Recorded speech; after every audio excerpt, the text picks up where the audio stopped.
कारी कारी करिया बादर ऐसने घेर ले आए, तोर माया के बात रे संगी मन मा मोर समाए।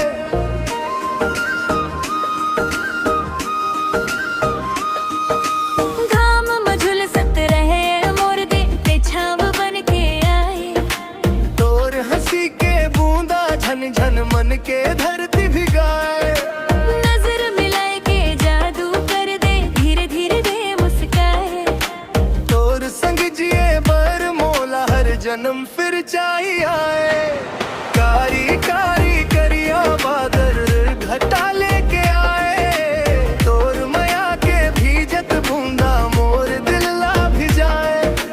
कारी कारी करिया बादर गगन में छाए, तोर संग जिए के सपना अब सच हो जाते रे।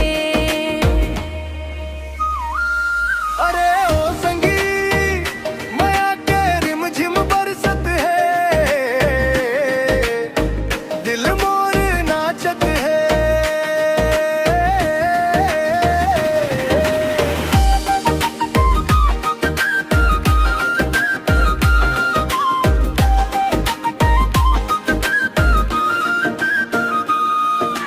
रात अंधियारी हो गई चाहे,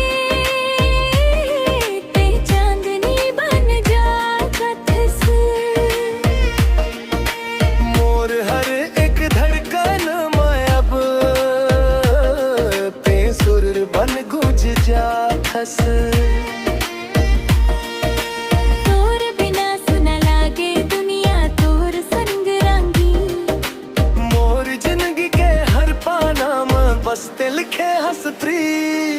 कारी कारी करिया बादर घटे लेके आए, तोर माया के भीजत बूंदा मोर दिल ला भिजाए। आजा संगी हाथ धर ले, अब दूरी झन बढ़ा, माया के ये कहानी ला अधूरा झन छोड़ जा।